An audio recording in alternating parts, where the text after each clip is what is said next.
From Pacifica, this is Democracy Now! Hillary Clinton ran the State Department like a failed leader in a third world country. That's what it's run. It's run like a third world country.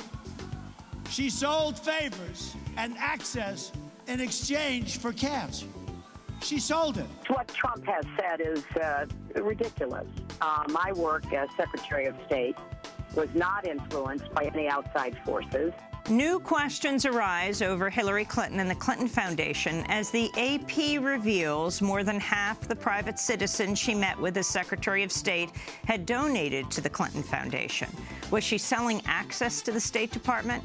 We'll speak with two guests, investigative journalist David Sirota and former Bill Clinton speechwriter Paul Glastris, then to Senator Bernie Sanders. Tonight, I want to introduce you to a new independent nonprofit organization called Our Revolution, which is inspired by the historic Bernie 2016 presidential campaign. Bernie Sanders has launched his new political organization called Our Revolution. Over 2,600 watch parties were held to witness the launch, but the group is already facing its first crisis as the majority of its staff have abruptly resigned. We'll find out why and host a debate between Claire Sandberg, one of the staffers who quit, and Larry Cohen, the new group's political director. All that and more coming up.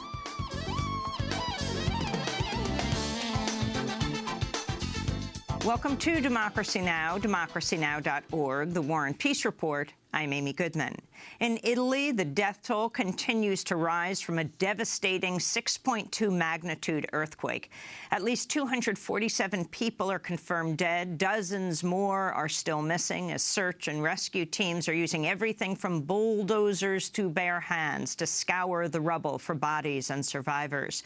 The earthquake struck central Italy early Wednesday morning. Homes, churches, stores, and even a hotel collapsed as people were sleeping. This is a local resident speaking Wednesday about the earthquake.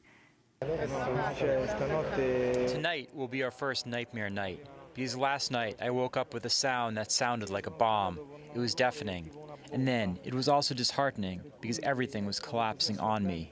Tonight, we think we'll sleep together with our relatives and friends in the tents that they are providing us. This comes as a 6.8 magnitude earthquake also struck Burma Wednesday, killing at least 3 people.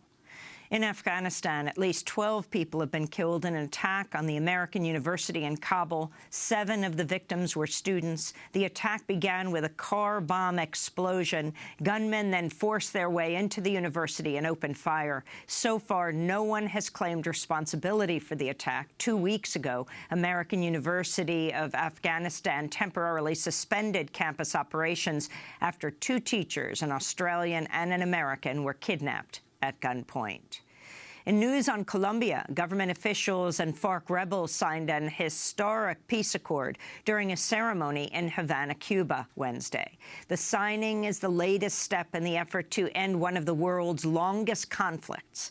It began in 1964 and has claimed some 220,000 lives. More than 5 million people are estimated to have been displaced. Speaking in Havana on Wednesday, FARC peace negotiator Iván Márquez celebrated the historic agreement. I believe we have won the most beautiful of all battles, the battles for peace in Colombia. Today we closed in Havana, Cuba, the peace process Colombia has most yearned for. Land, democracy, victims' policies, weapons, the implementation of the accords as international eyes look on. Among others, these are the elements of an agreement that will need to be converted sooner rather than later by a referendum and a norm to guarantee a future with dignity for all.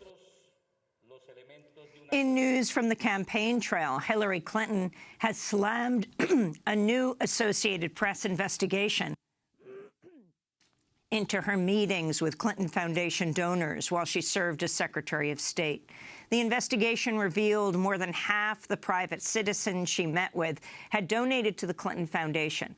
This does not include her meetings with U.S. or foreign government workers or representatives. In response, Clinton has called the investigation absurd and said, quote, "There's a lot of smoke and there's no fire," unquote. She's also said the investigation is incomplete.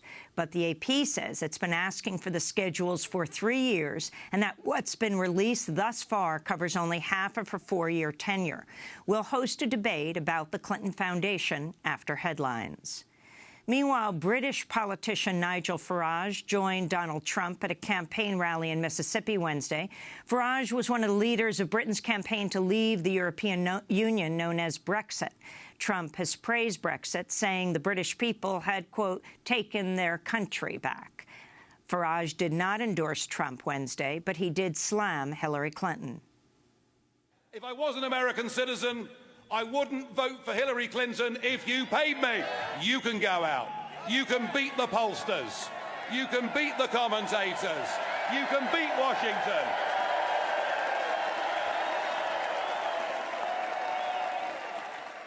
And you'll do it by doing what we did for Brexit in Britain. Donald Trump appeared to flip-flop on his immigration proposals during a town hall hosted by Fox News' Sean Hannity that was broadcast on Wednesday night.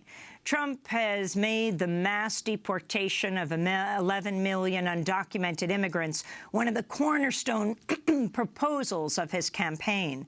But at the town hall, Trump appeared to go back and forth, at times saying he'd be willing to work with some undocumented people if they pay back taxes. Many commentators have pointed out this proposal is very similar to the plans put forward by Jeb Bush and his other opponents, whom Trump derided earlier in the campaign as being too soft on immigration. Many have also pointed out that undocumented immigrants already do pay taxes and are required to pay any owed back taxes as part of immigration processes required to legally stay in the country. Fox's Sean Hannity has acknowledged advising the Trump campaign, saying, quote, "I never claimed to be a journalist," unquote. The Turkish military deployed tanks and special operations troops into northern Syria Wednesday, backed by the U.S. Air Force. The offensive helped the Free Syrian Army take the town of Jarablus from ISIS control. The operation was a major escalation of Turkey's role in the ongoing Syrian war. It came as Vice President Joe Biden visited Ankara Wednesday. The Pentagon says the U.S. launched airstrikes and helped advise the operation. Meanwhile, a United Nations team has concluded that Syria's Assad government and ISIS militants have carried out repeated chemical weapons attacks in Syria in 2014 and 15. The report accuses Assad of twice using chlorine gas. It also accuses ISIS of using mustard gas. A new investigation by Bloomberg Businessweek has revealed police in Baltimore have been secretly testing an aerial surveillance system that records the movements and actions of Baltimore residents in real time from a low-flying plane. The technology has been adapted from the U.S. military surveillance programs aimed at detecting roadside bombs in Iraq. The plane is equipped with multiple cameras that can record 30-square-mile swaths of the city at a time. The plane is the creation of the private company Persistent Surveillance Systems. The project is bankrolled by John Arnold, a former Enron trader and hedge funder. The plane has been circling above Baltimore since January without the public ever being notified. Meanwhile, in New York, a new report says the New York Police Department Intelligence Bureau frequently broke rules while surveilling Muslim American residents after the 2001 September 11th attacks. The report was issued by the Office of the Inspector General for the New York Police Department Tuesday. It says the agency failed to offer information about the role of undercover cops and informants in intelligence gathering and let deadlines pass during investigations. The Inspector General office says the violations demonstrate the need for continued oversight of the New York Police Department. In Kashmir, another protester has been killed and as many as 50 people wounded when Indian security forces opened fire and threw tear gas at crowds of protesters. Residents say the confrontation came after Indian troops descended on a neighborhood, beating people and destroying a tent that was hosting a meeting about Kashmir's independence. It's at least the 70th confirmed death in Kashmir since anti-India protests erupted July 8th after Indian security forces killed a prominent Kashmiri independence leader. On Wednesday, the Indian Home Minister traveled to Kashmir for a two-day visit aimed at diffusing the protests. Ethiopian Olympic runner Feyisa Lilesa is expressing concern about going home after he raised his arms in an X as he won a silver medal in the marathon to protest Ethiopia's human rights abuses against his ethnic tribe, the Oromo people. For over 2 years, the Oromo have staged massive nationwide protests against the Ethiopian government. The protests were initially sparked by the government's plan to lease a forest to private developers. Ethiopian forces have responded with a brutal crackdown against the Oromo protesters, killing hundreds of people. This is Feyisa Lilesa's wife speaking about her husband's Olympic protest. I was very scared at the time, but I wasn't surprised because I know him. He was burning inside when he sees on social media all these dead bodies, people being beaten and people being arrested. So I was not surprised because I know he has a lot of anger inside. Its massive lease sale for oil and gas drilling in the Gulf of Mexico attracted a record low number of bids Wednesday. Only 3 companies expressed any interest, bidding on only 24 of the more than 4,000 tracts. Industry experts blame low oil prices for the low number of bids. On Tuesday, 4 environmental activists were arrested protesting the lease sale, which came only 1 day after President Obama toured flood-damaged neighborhoods in Baton Rouge. Some areas are still submerged in feet of standing water 2 weeks after the floods. The rainfall in Baton Rouge is the worst it's been in recorded history in close to 175 years. In Washington, D.C., hundreds of people rallied in opposition to the $3.8 billion Dakota Access Pipeline as a judge delayed his ruling in a federal lawsuit against the Army Corps of Engineers over the pipeline's approval. The Standing Rock Sioux Tribe, which filed the lawsuit, says it was not sufficiently consulted before the Corps approved the 1,168-mile pipeline. The district judge said he'd announced a decision in the suit by September 9th. In North Dakota, thousands of indigenous people from dozens of tribes have gathered at the Sacred Stone Spirit Camp to block the pipeline's construction. On Wednesday, camp leaders announced they'd continue the camp until the next trial date. This is Vic Camp. We need each other. We have to stand together in unity to protect sacred water and Mother Earth. We stand with our Chanumpa. We stand with our wives and our children and our grandparents. We stand as Ozuye to protect Mother Earth. Amnesty International says it's sending a delegation to Sacred Stone Spirit Camp to monitor the police and law enforcement response to the ongoing protests. Scientists have discovered a new planet they say could have Earth-like conditions and maybe even liquid water on its surface. The planet has been named Proxima b. Scientists say the planet may be home to life. And hundreds of students at the University of Texas at Austin rallied and carried thousands of dildos to their first day of classes to protest Texas's new concealed carry law, which allows license holders to legally carry guns on campus and inside university buildings. The new open carry laws went into effect on August 1st, the same day Texas marked the 50th anniversary of a mass shooting at the University of Texas at Austin, when an engineering student and Marine vet opened fire from atop the university clock tower, killing 14 people on campus. This after he killed his mother and his sister. And those are some of the headlines. This is Democracy Now!, democracynow.org, The War and Peace Report. I'm Amy Goodman. New questions have arisen this week over Hillary Clinton and the Clinton Foundation. On Tuesday, the Associated Press published a new investigation revealing that while Hillary Clinton served as Secretary of State, more than half the private citizens she met with had donated to the Clinton Foundation. The AP investigation comes after a 3-year battle to gain access to State Department calendars. The analysis shows that at least 85 of 154 people Hillary Clinton had scheduled phone or in-person meetings with were foundation donors. This does not include meetings Clinton held with U.S. or foreign government workers or representatives, only private citizens. These 85 donors contributed more than $150 million to the foundation combined. Calling into CNN's AC 360 Wednesday, Clinton slammed the investigation. There's a lot of smoke and there's no fire. This AP report, put it in context. It excludes nearly 2,000 meetings I had with world leaders, plus countless other meetings with U.S. government officials when I was Secretary of State. It looked at a small portion of my time, and it drew the conclusion and made the suggestion that my meetings with people like the late, great Elie Wiesel or Melinda Gates or the Nobel Prize winner Mohammed Yunus were somehow due to connections with the foundation instead of their status as highly respected global leaders. That is absurd.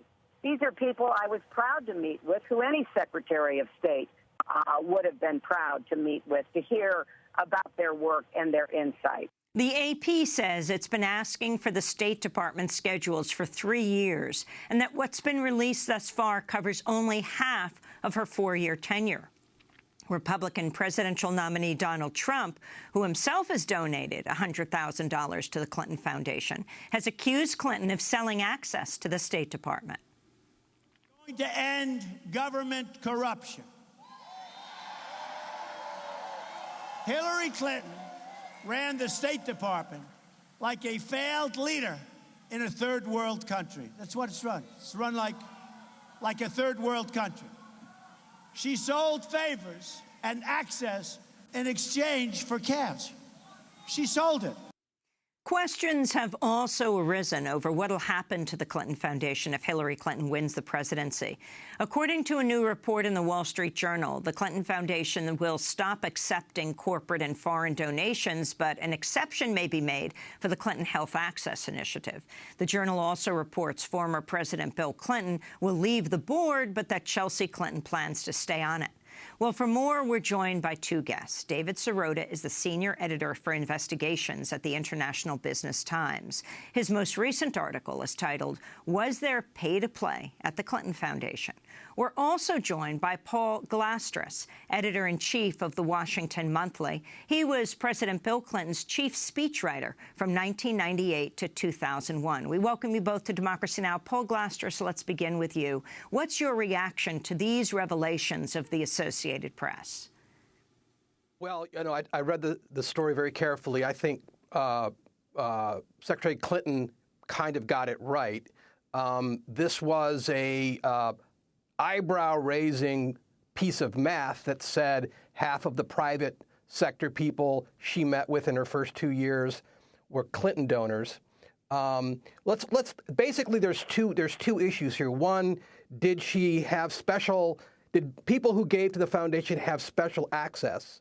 And two, did the access get them anything, right? On the special access part, that piece of math that the AP story shows suggests that. That's why people, I think, are paying attention. But it's actually those 85 people are 1% of the Clinton Foundation donors. There's 7,000 Clinton Foundation donors. 85 got access. And then you look at the individuals highlighted in the story. They're people like Elie Wiesel, the Holocaust survivor and human rights activist. They're people like Mohammed Yunus, who created the microfinance revolution that has lifted millions of the most destitute people out of poverty. They're people who are running AIDS campaigns in Africa. So, and for the most part, these are people that have known Hillary Clinton for years, even decades. Mohammed Yunus and Hillary Clinton were doing microfinance in Arkansas in 1985. So what these people seem to be, at least from the evidence of the story, are part of Hillary Clinton's longtime network. And they also happen to be people who gave to her foundation. They don't seem to be people who gave to her foundation in order to get to know Clinton. There are people who gave to her foundation because they know Clinton, and that's an important distinction. David Sirota. Well, my reaction to it is that I think that if you look at some of these individual examples, I think Paul is right that it's hard to argue that their donations to the foundation got them access. They are some people. A lot of these people in the AP story are people who knew her. But I think we should pull back and look at not just what the AP reported, but at the nexus between the donors to the Clinton Foundation, major corporate donors, major foreign government donors, and what business they had with the State Department. Look, the Clinton team, the foundation and the campaign, is saying that this is not going to happen if she is president. The question then becomes, why was it then allowed to happen when she was Secretary of State? The Secretary of State has a huge amount of power over a huge number of issues and policies and contracts, for instance, that many of these donors had an interest in. And we did a series on, for instance, arms exports and how many of the governments that gave big to the Clinton Foundation saw huge increases in arms export authorizations from the State Department, and the State Department is the chief regulator of arms exports.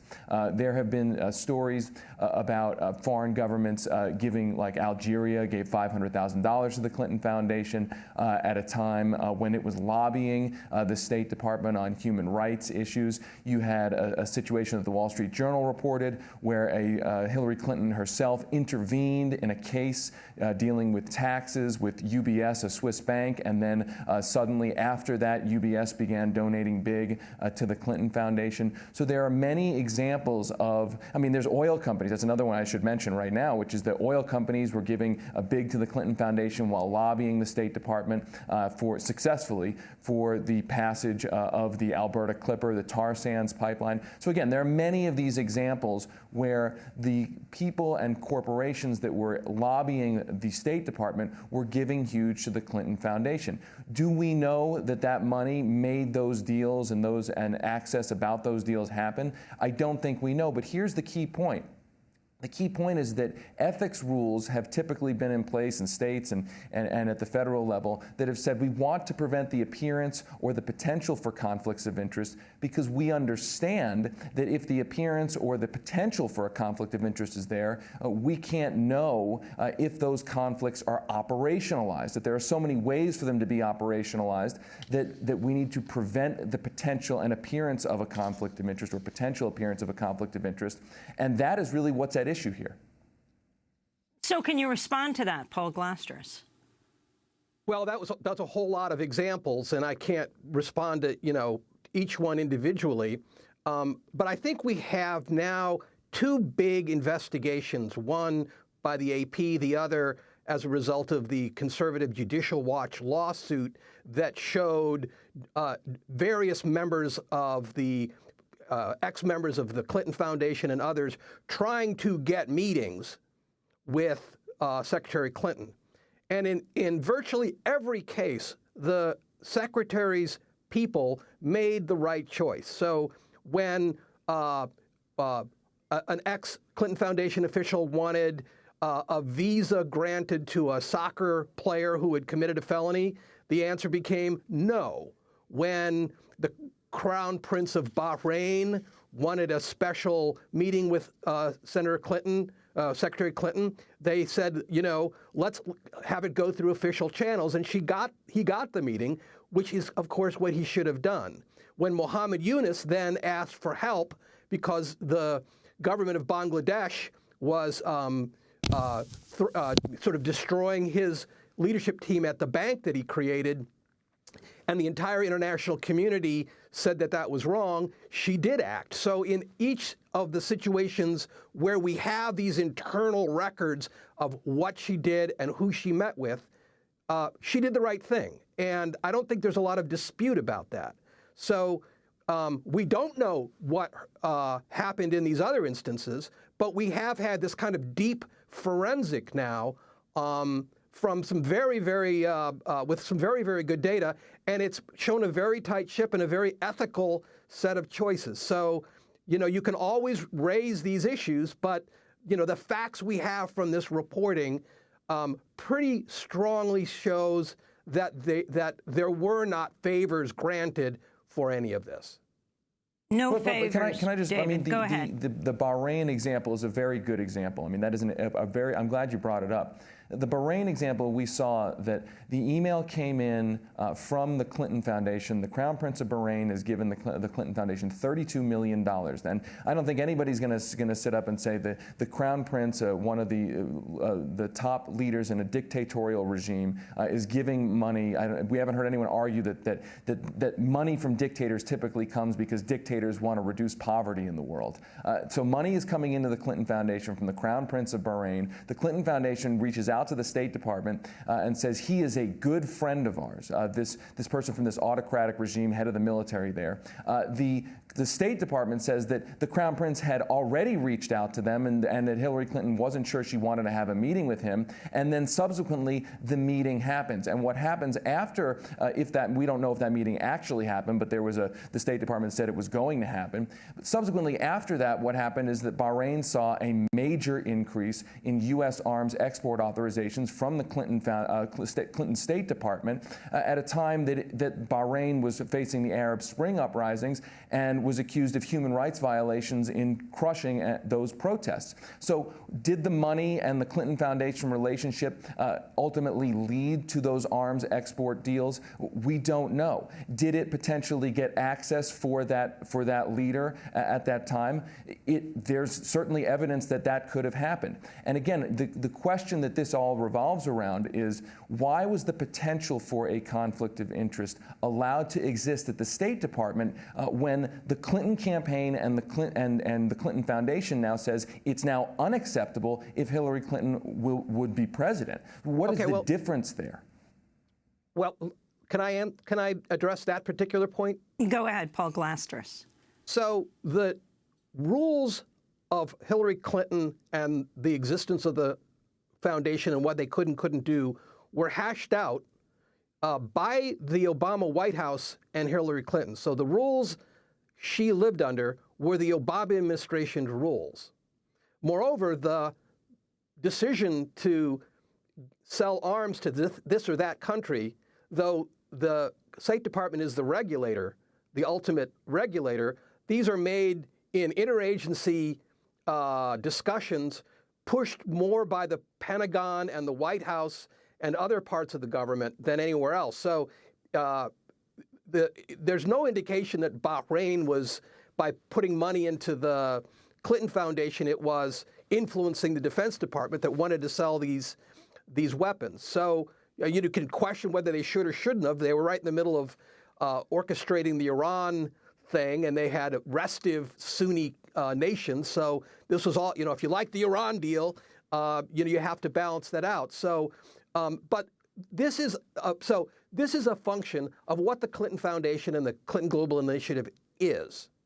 And their basic business model is... But here's the question, Paul. I mean, the question becomes, why were these leaders, let's say, of these Middle Eastern dictatorships, why were they giving that money? I mean, these are sophisticated, politically sophisticated donors, them and corporations. They are repeatedly giving money to the Clinton Foundation. And I don't think you're arguing, and I haven't heard anyone argue that, the Saudi regime or another dictatorial regime is giving money to the Clinton Foundation because they really, in the deep well of their heart, they want to solve poverty or help poor children. They are repeatedly giving money to the Clinton Foundation at a time they are seeking highly controversial, in this instance that we're talking about, highly controversial arms deals. There was a Saudi deal where the State Department said it was Hillary Clinton's personal top priority to get one of the biggest Saudi arms deals through. The Israelis were raising concerns about it. It went through, and again, the money flowed in to the Clinton had flowed into the Clinton Foundation. So why were those donors giving? What did they think they were getting? Okay. And again, the critics of this say that what it ended up being was potentially a way that donors saw a way to curry favor with the State Department on controversial issues.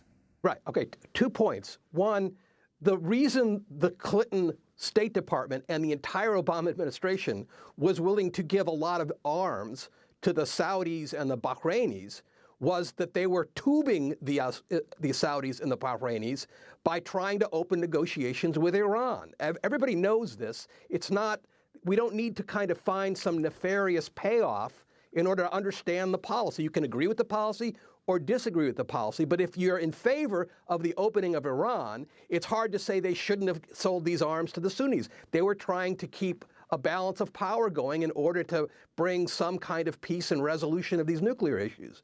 Now, on the Clinton Global Initiative, the point I was trying to make is the whole business model of this thing is get rich people and governments to empty their wallets in order to help poor Africans who can't afford AIDS drugs. 11 million, that Bahraini money and that Saudi money was spent on things like training midwives in Ethiopia or lower-priced AIDS drugs for 11 million people. So, you know, that was the business model. You could say that's a terrible business model. They shouldn't have set it up. Fine, I understand. It looks bad. But that's what the money went for. And, you know, it certainly leaves open questions as to whether that money bought influence. All I'm saying is the deepest investigations we've had, this AP story and the Judicial Watch story, showed that that's not the case. David Sirota. Well, I mean, look, I think you're right to say that the Clinton Foundation has done projects and is involved in efforts that are laudable and philanthropic. But again, the deeper policy question here goes back to whether a potential conflict of interest, whether the appearance of a conflict of interest should have been permissible at the State Department, and what this money potentially bought. And I want to go to the one other point about the appearance of a conflict of interest, because I've heard a lot of pundits out there defending the Clintons with sort of the same talking points, saying, oh, well, there's an appearance of a conflict of interest, and there was only a potential, and that's all that can be proven. And of course, if a lot of these same pundits, these Democratic pundits, were looking at a Republican situation, they would be screaming about how this is a huge scandal. But the key on the appearance of a conflict of interest is, if we want people to believe that their government is doing things in the right way in a democracy, that access isn't being sold, that contracts aren't being given out on the basis of preference and money going into a private foundation, appearances actually do matter. It is not something to throw to poo-poo. Appearances really matter. The optics are not just some talking point. The optics matter in a democracy when the public is asked to believe that its government is acting on behalf of the public interest. And in this case, all of these questions swirling around, the Clinton people seem to understand that those questions cannot exist when she was president, but why was it allowed to exist when she was in such a powerful position as America's top diplomat? We're going to talk about what should happen with the Clinton Foundation if Hillary Clinton became president. We're speaking with David Sirota of the International Business Times, who has long covered the Clinton Foundation, and Paul Glastras, who is a President Bill Clinton speechwriter for a number of years and is now the editor of the Washington Monthly. Stay with us. Efficiency and progress is ours once more. Now that we have the neutron bomb, it's nice and quick and clean and get things done. Away with the enemy, but no less valued a property. No sense in war, but perfect sense at home.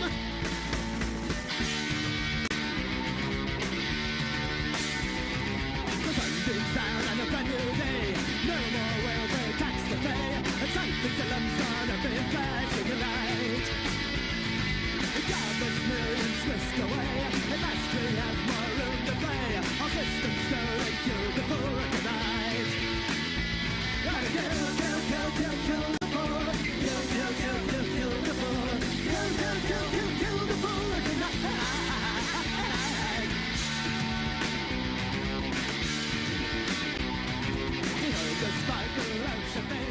Kill the Poor by the Dead Kennedys, here on Democracy Now!, democracynow.org, The War and Peace Report. I'm Amy Goodman. as we continue our debate on Hillary Clinton and the Clinton Foundation.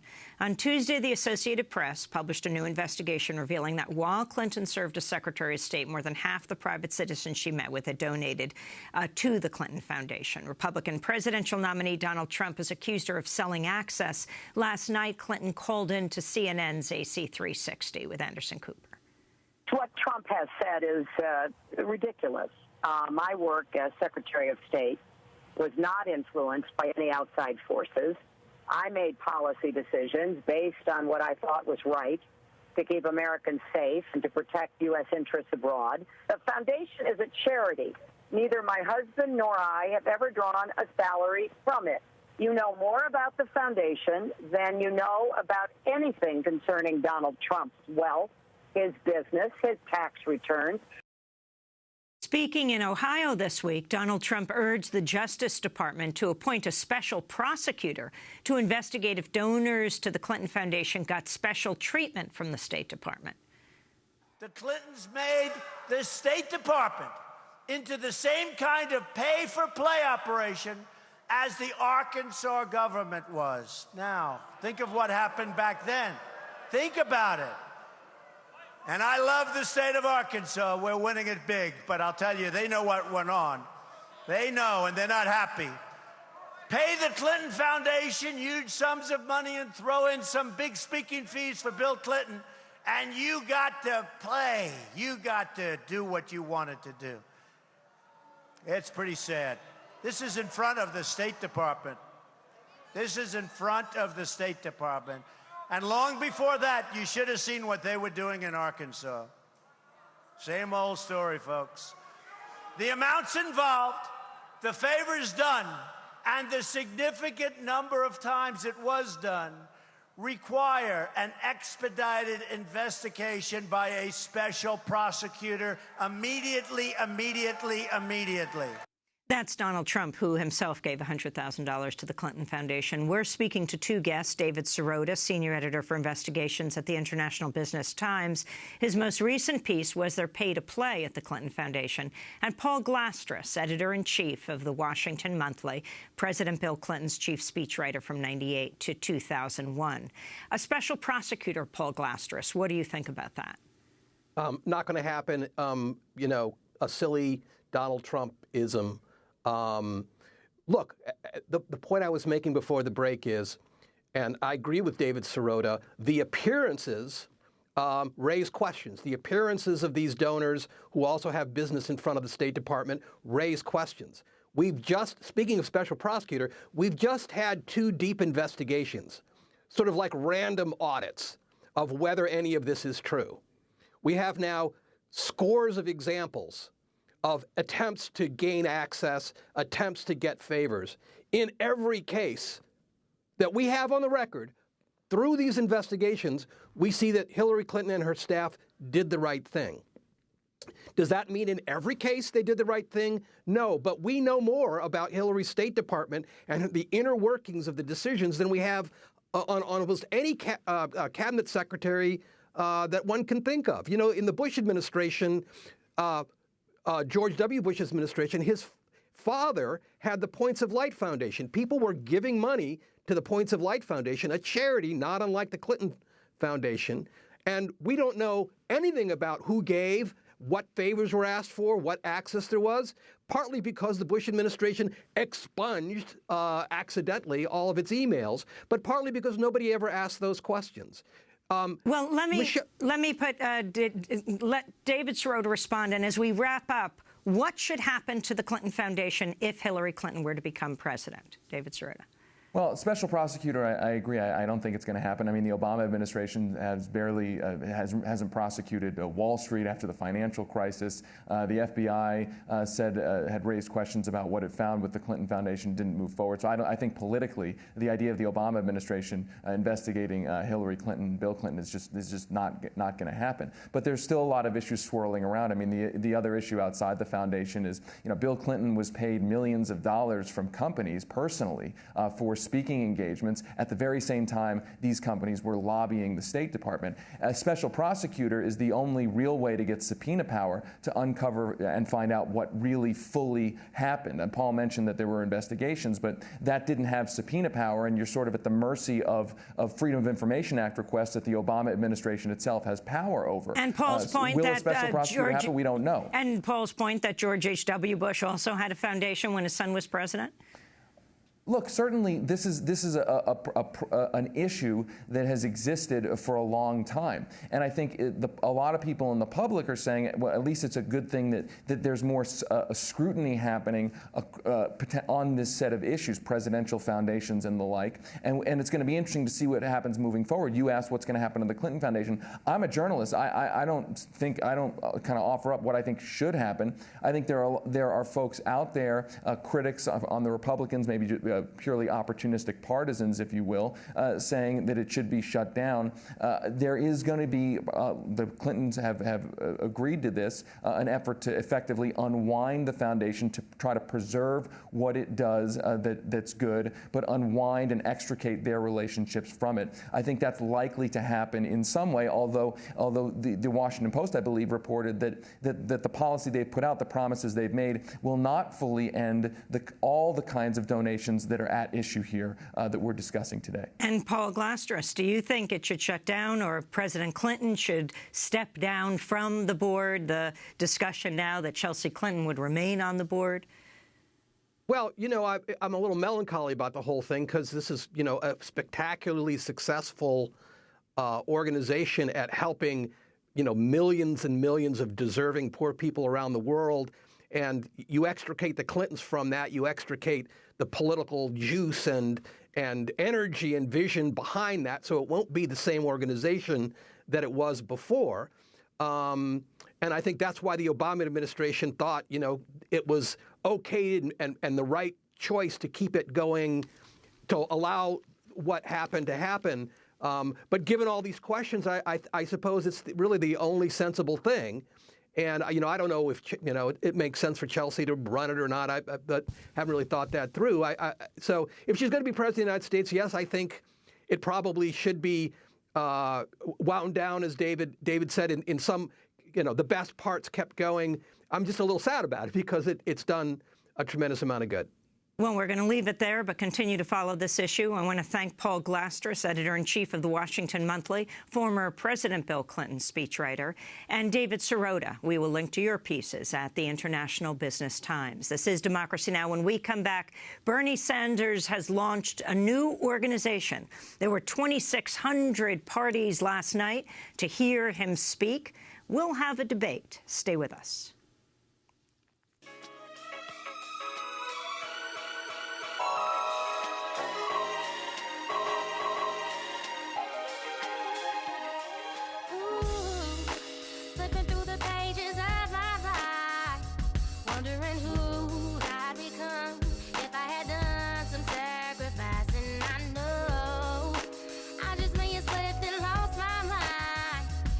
Such a spark, wish I like a star without even trying hard. I snap out of this dream, an illusion it all seems.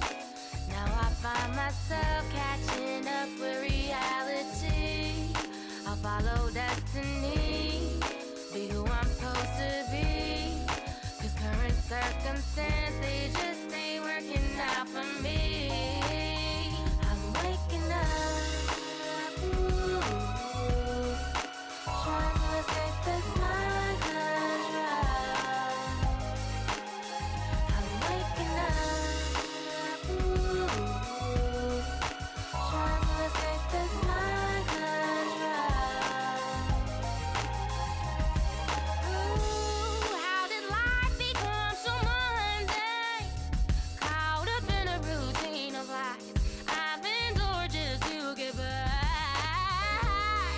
Waking Up by Marianito here on Democracy Now!, democracynow.org, The War and Peace Report. I'm Amy Goodman. Senator Bernie Sanders and his supporters have launched a new political organization. It's called Our Revolution. It seeks to support the next generation of progressive leaders, empower millions to fight for progressive change, and elevate the nation's overall political consciousness. More than 2,600 watch parties were held across the country Wednesday night to watch Sanders launch the new group. Tonight, I want to introduce you to a new independent nonprofit organization called Our Revolution, which is inspired by the historic Bernie 2016 presidential campaign. Over time, Our Revolution will involve hundreds of thousands of people. These are people who will be fighting at the grassroots level for changes in their local school boards, in their city councils, in their state legislatures, and in their representation in Washington. Not only that, they will be involved in major ballot items dealing with campaign finance issues, environmental issues, healthcare issues, labor issues, gender-related issues, and doing all that they can in every way to create an America based on the principles of economic, social, racial, and environmental justice. Former presidential candidate and Senator Bernie Sanders went on to reiterate his concerns about the Trans-Pacific Partnership, or TPP. I have worked with President Obama over the years on a number of issues, and he's a friend of mine. But on the issue of the TPP, the Trans-Pacific Partnership, his support, very strong support, for that proposal is dead wrong. I intend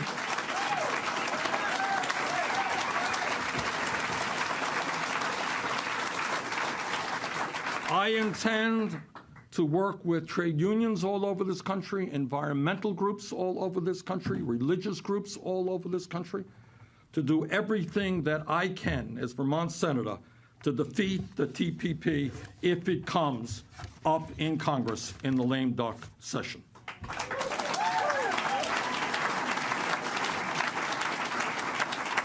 Now, the TPP, as is always the case, is supported by Wall Street. It is supported by corporate America. It is supported by all of the big money issues. But I believe that if we stand together, we can, in fact, defeat it. That was Senator Sanders speaking last night at the launch of Our Revolution. He was in Burlington, Vermont. But reports have emerged of political tumult within Sanders' own team. Over the weekend, 8 key staffers abruptly resigned in a dispute over the group's leadership and legal structure. That was more than half of the staff. Well, for more, we're joined by 2 guests in Washington, D.C. Larry Cohen is the incoming board chair of Our Revolution. He was a senior advisor to Bernie Sanders and past president of Communications Workers of America. He was also the first superdelegate for Bernie Sanders. And we're joined by Claire Sandberg. She was the digital organizing director for Bernie Sanders' campaign. On Sunday, she resigned as the organizing director for Our Revolution. Larry Cohen and Claire Sandberg, welcome to Democracy Now! Larry, let's begin with you. The significance of this new group that has been launched with 2,600 parties around the country launching it last night. Yeah, amazing. I was at one of the events in Washington, D.C. in a small apartment, totally packed with more than 80 people. Incredibly enthusiastic, but just as importantly, as you said, across the country, 2,600 events, another 200,000 people tuned in on their own to watch the live stream. The enthusiasm for this across the country is amazing. I was in Iowa this weekend with Iowa CCI, a big statewide community organization. The enthusiasm there across Nebraska, where the new incoming head of the Democratic Party was actually at the same event with me last night, Jane Klebb, who came in to lead the party from the victory in the Nebraska caucus. So I think it's, literally from one end of the country to another, activists so enthused about what we can do together. Claire Sandberg, you were a part of the Bernie Sanders campaign. You were the organizing director for Our Revolution.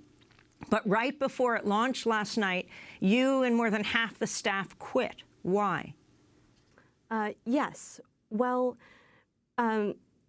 last Monday, as the staff at Our Revolution was, I'm sorry, there's an echo. Last Monday, as the staff of Our Revolution was preparing for a very busy week, gearing up for the launch event last night, we learned that Jeff Weaver would be stepping in to actively manage Our Revolution, which was a decision that was met with unanimous concern among the entire staff at Our Revolution.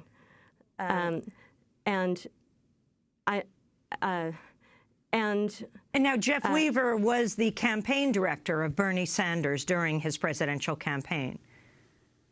Yes, Jeff was the campaign manager at the organization.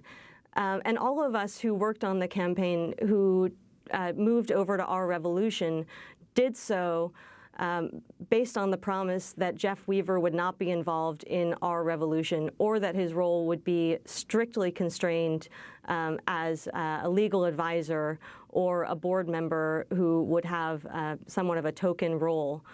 But it became clear, and so there were two main concerns among the staff. One, we all saw how Jeff ran the campaign, and there were a number of concerns about that. Secondly, Jeff's leadership and advice as a legal advisor had already hamstrung Our Revolution before it even launched, specifically Jeff's decision to constitute the organization as a 501c4, which prevented us from doing effective down-ballot organizing for candidates, also effective down-ballot fundraising. And why is that, Claire? Well, Jeff has gone on the record admitting that he wanted to form the organization as a 501c4 for the express purpose of accepting billionaire money, which, of course, flies in the face of what all of our supporters were so excited about, that we were taking the country back from the billionaire class without the use of billionaire money, $27 at a time. Larry Cohen, your response. You're the incoming board chair of Our Revolution. Yeah. The board of Our Revolution will be key leaders from the various movements that make up progressive America, from civil rights, environmental justice, from people who are running for office. And there will be no contributions from billionaires, and I guarantee that. And I think it's unfortunate that staff left. They're good people. Jeff has worked with Bernie for 30 years. He's very close to Bernie. But Our Revolution is not about Jeff or me or Claire. It's about the hundreds of thousands of people that are networked across the country.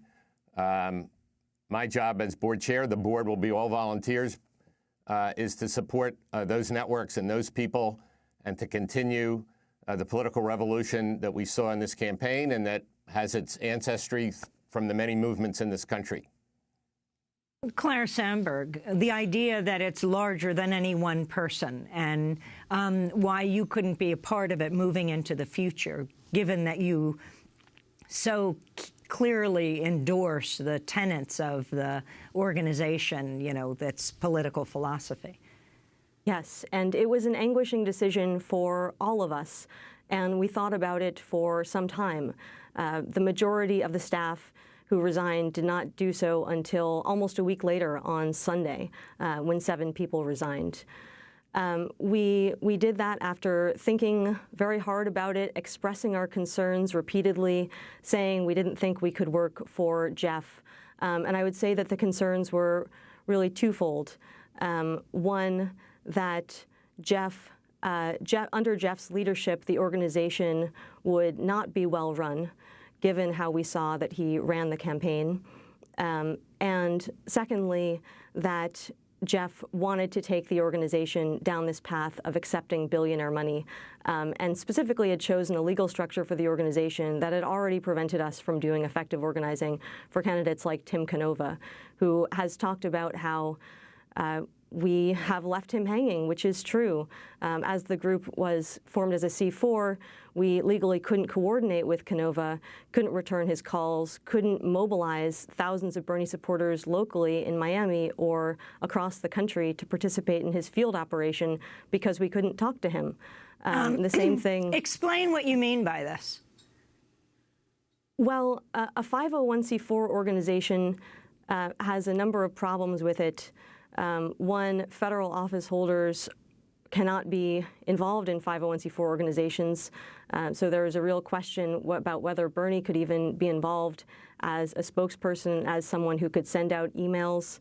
Secondly, candidates cannot coordinate with 501c4 organizations. We can't have private, non-public conversations about, for example, how to mobilize volunteers or what voters we're talking to. We can't make sure that we're not duplicating efforts, calling the same voters twice. Well, Larry Cohen, what about this? Well, you know, I'm not going to get into a legal wrangle with Claire. I think the key is that all of us on this board believe that we will mobilize millions of people. We're not here to run campaigns. That would be a different kind of organization. We will mobilize millions of people against the TPP.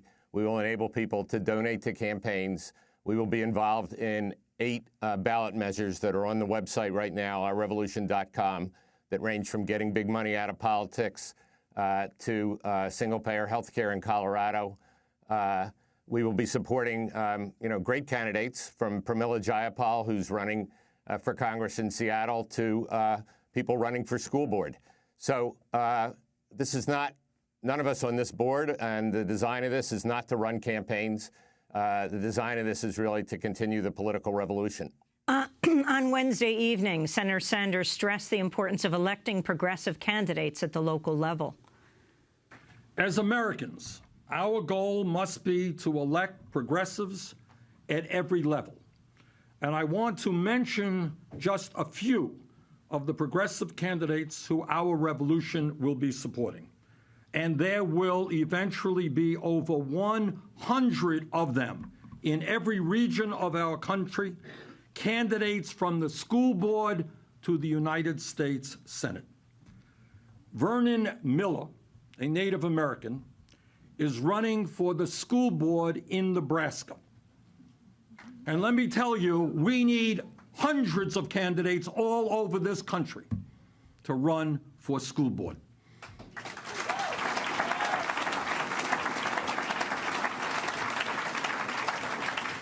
So I wish Vernon the best of luck. Jane Kim is a member of the San Francisco Board of Supervisors, and she is running for the state Senate in California. By the way, their state Senate districts are like the equivalent of the entire state of Vermont. So it's not a small thing, you know. I campaigned with Kim when I was in San Francisco, and she will be a great addition to the California State Senate when she is elected. That was Bernie Sanders last night in Burlington, Vermont. The Miami Herald has a headline: Bernie Sanders is a no-show for Tim Canova in his South Florida battle against U.S. Representative Debbie Wasserman Schultz. Larry Cohen, do you know why? I wouldn't call him a no-show. I mean, Bernie is focused. He just didn't mention him in this list of people he was talking about supporting, and he was so significant in going after Wasserman Schultz and supporting Canova before at the Democratic convention. Yeah. Well, again, unless a mistake was made, I'm certain Tim Canova is on the initial list that was put up on the website last night. Huge amounts of money have been raised directly from donors, but through the emails from the Bernie Sanders campaign and from Our Revolution. Bernie has not campaigned since the convention in Philadelphia for anyone. He is actually writing a book, so I don't think he's running away from Tim Canova at all. I think the question is, when does Bernie go back on the campaign trail? That is not what Our Revolution will manage. Again, what we will manage and support are these networks.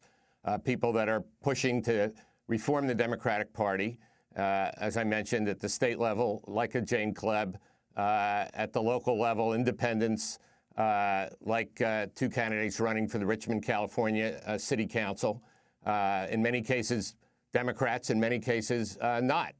And so, I mean, that's the story here. And as we have 10 seconds, Claire Sandberg, what will you go on to do, given you've devoted your recent life to the Bernie Sanders campaign and now our revolution before you quit?